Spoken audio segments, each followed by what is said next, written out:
Theo, we appreciate the time. We've already seen the rules, so let's have you elaborate a little bit more on them. Let's start with the double hook designated rule that will be tested out in the Atlantic League. Take us through the details. Sure. Well, the double hook rule allows both teams to start with the designated hitter, and the DH can stay in the game as long as the starting pitcher stays in the game. And then once the starting pitcher is removed, there's no DH, and you're back to essentially National League rules. So it's a bit of a balancing act between the rule that currently exists in the AL and the rule that currently exists in the NL. And you can make the argument that it preserves the best of both rules. You still get the late game strategy of the National League and having to make judgments on how long to leave your pitcher in and using your pinch hitters strategically.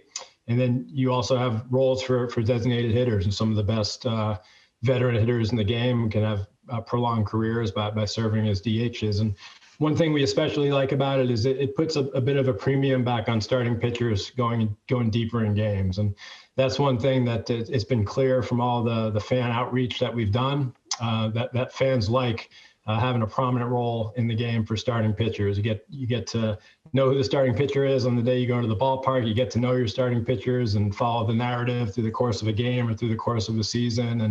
And that's been chipped away at a little bit in recent years with bigger pitching staffs, starting pitchers not going as deep in games, the prominence of the opener, the prominence of these middle relievers who do a great job and have really good stuff, but are a little bit more anonymous than starting pitchers to your casual fan. So this rule will put a little bit more emphasis on starting pitchers going deeper in games, going 3 times through the order. And I think that's overall good for baseball and good for baseball fans. Hey, Theo, I'm interested to know, because you talk about this double hook rule, Shohei Ohtani and your old manager, Joe Maddon, just tried to pull this trick off about 2 or 3 days ago. He had him in batting second in the lineup, and me and Ron were talking. If you watched, he kind of tried to sneak him through that 5th inning, and it almost came back. Well, it did come back to bite him.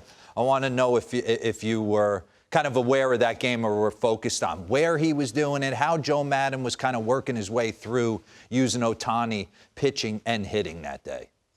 Yeah, well, I think it's great what Joe's doing to get the most out of Ohtani. I'm in awe of Ohtani's tools and ability. So I think he's great for the game. But yeah, certainly I think, having managers being in a position to make judgment calls on their starting pitchers and having to balance their pitching interests with the offensive interests of the club overall enhances the game. The more strategy managers have to keep in mind, I think the better. And so again, it's really an attempt to balance the best of the current American League setup with the best of the current National League setup. And the more strategy, the better. The longer starting pitchers go in games, the better. And then the more good hitters, the more offense we have in the game, the better as well. Theo, the rule that really caught my eye was the first half, 60 feet 6 inches, and then moving it back a foot to 61 feet and 6 inches for the second half. What studies did you use? Because you hear all the time,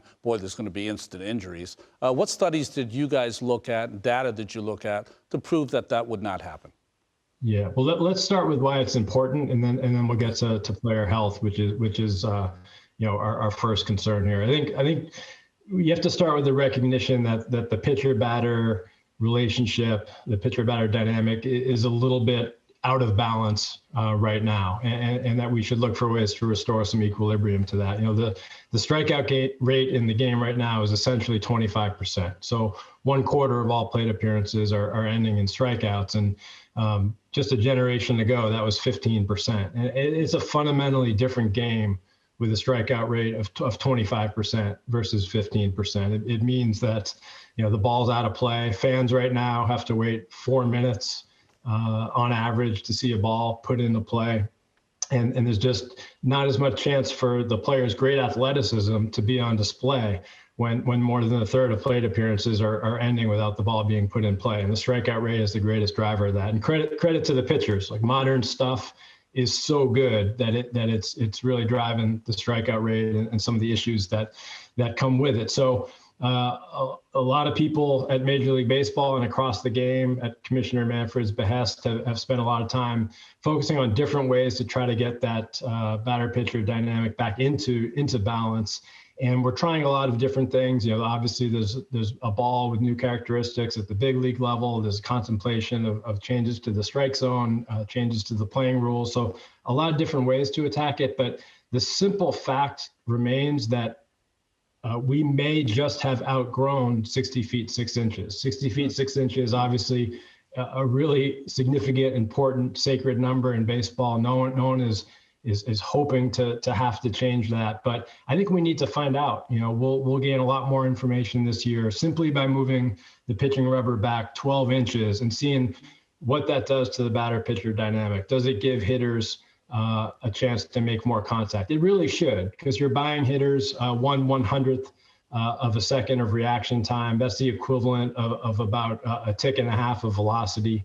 So it gets you back to the reaction time that hitters benefited from, say, 10, 15 years ago when the contact rate was a little better and the strikeout rate was more under control. Now, player safety is a tremendous concern, and we're encouraged by a November 2019 study conducted by the ASMI Institute under the direction of Dr. James Andrews and Glenn Fleischig, two guys who know as much about pitching health as anyone on the planet.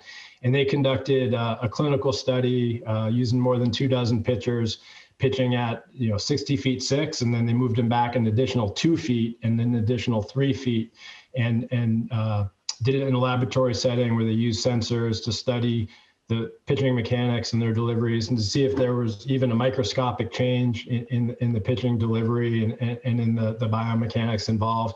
And their conclusion was that there was no change whatsoever pitching at these slightly greater distances, and that was 2 feet and 3 feet. In the Atlantic League this year, our partners there have generously agreed to move back 12 inches. So that's even less of a change. So, in the big leagues, catchers actually set up. It's not apparent to the naked eye, but if you look at where catchers set up, there are quite a few catchers that set up a foot closer to the plate or a foot deeper than average. So pitchers, without even knowing it, are throwing a foot or two farther than other pitchers right now. So the study is encouraging. The fact that pitchers already are throwing at different distances is encouraging, and we hope that we get strong results in terms of player health and safety in this half league experiment of 12 inches in the Atlantic League. Theo, we'll get you out of here on this one. You helped build World Series titles in Boston and Chicago. Now you're a consultant with Major League Baseball for On-Field Matters. What message would you give to fans once they read these experimental rules as a partnership with the Atlantic League? What would you tell them?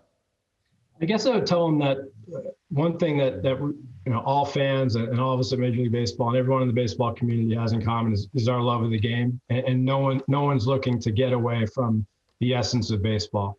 What we're hoping to do is to move the game slightly in a direction where we can get closer to the very best version of baseball. And I encourage everyone watching at home and reading about these rule changes to spend some time on their own thinking about what to them, what is the very best version of baseball? What is the most enjoyable, the most joyful, the most entertaining version of baseball? And the consensus seems to be that we could stand to have a little bit more action, a little bit more entertainment value in the game. And a lot of that comes with more contact, not requiring kids watching Major League games to wait 4 minutes for a ball in play, not having a quarter of all plate appearances end in strikeouts. So we think it's appropriate, especially with a new collective bargaining agreement on the horizon, and there's going to come a time when we sit down with the players and collaboratively and together set out a course to try to nudge the game